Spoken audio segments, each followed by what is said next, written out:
নমস্কাৰ সকলোৱে পোনপ্ৰথমে আমি আমাৰ পবিত্ৰ বাথৌ পূজাৰ সকলোকে আমি আপোনাক শুভেচ্ছা জনাইছো সদৌ আমাৰ যি অসম ভিত্তিত বা প্ৰতিটো ৰাজ্যত যিমান বড়ো মানুহ আছে আৰু গোটেই ইণ্টাৰনেশ্যনেলি হৈ আছে তাৰমানে তো বাথৌ পূজাৰ আজি পবিত্ৰখনত আপোনাক সকলোকে আমি ধন্যবাদ জনাইছো আমাৰ আজি উফুৰা কাহিবাৰী হাজো অঞ্চলৰ এই আমাৰ সীমামূৰীয়া অঞ্চলত আমি এদিনীয়াকৈ বাথৌ পূজাৰ অনুষ্ঠান ৰাখিছো তো ইয়াত উলহ মালহেৰে আমি উদযাপন কৰি আছো খুব ভাল লাগিছে ৰাইজৰ সঁহাৰি যথেষ্ট পাইছো আমাৰ ইয়াতে আমাৰ এই অঞ্চলত যিমান ওচৰ চুবুৰীয়া ৰাইজ আহিছে খুব একদম দলে বলে যোগদান কৰিছে আমাৰ এই পবিত্ৰ উৎসৱত আসলে বাথৌ পূজাটো কি হয় বাথৌ শব্দৰ অৰ্থ আৰু ইয়াৰ লগত মেইন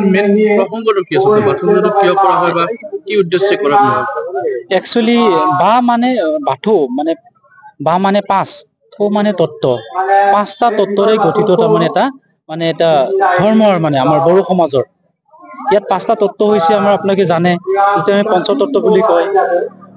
মাটি পানী বায়ু জল আকাশ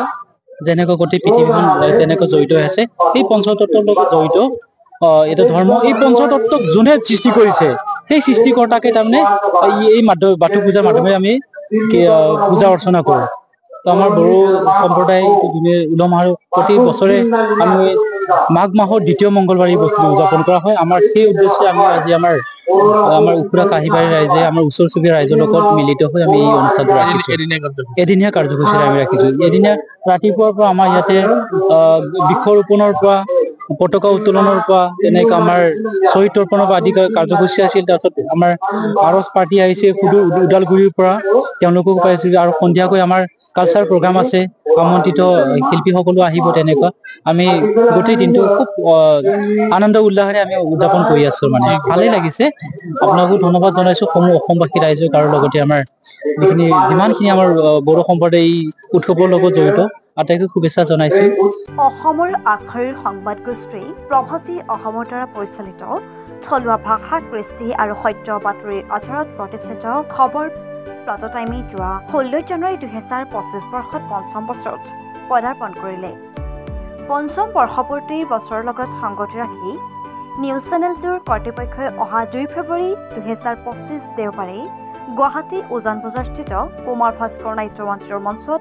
বিগত বছৰসমূহৰ লেখীয়াকৈ এখনি বঁটা বিতৰণী সভাৰ লগতে এক বাৰিৰহণীয়া সাংস্কৃতিক অনুষ্ঠানৰ আয়োজন কৰিছে প্লাট টাইম কৰ্তৃপক্ষই এই বেলি জীৱনজোৰা সাধনা বঁটা গ্ৰহণৰ বাবে আমন্ত্ৰণ জনাইছে অৰণ্য মানৱ যাদৱ পায়েং ডাঙৰীয়াক বহুচৰ্চিত লাচিত বৰফুকন ইছমাইল ছিদ্দিক সমন্বয় বঁটা গ্ৰহণৰ বাবে এইবেলি আমন্ত্ৰণ জনাইছে চিৰসেউজ অভিনেত্ৰী চেতনা দাসক আৰু বৰলুইত বঁটাৰ গ্ৰহণৰ বাবে আমন্ত্ৰণ জনাইছে লোক সংস্কৃতিৰ গৱেষক ভুবিন ৰাভা ডাঙৰীয়াক সংবাদ গোষ্ঠীটোৱে 2024-25 বৰ্ষত অসমৰ বিভিন্ন প্ৰান্তত নিজৰ কৰ্মৰাজিৰে সমাজৰ হকে কাম কৰা একাধিক সাংবাদিক সাহিত্যিক কণ্ঠশিল্পীক নিষ্ঠা সেৱাবতাৰে সন্মানিত কৰাৰ সমান্তৰালভাৱে একাধিক ব্যক্তিক বিশেষভাৱে সন্মানিত কৰিব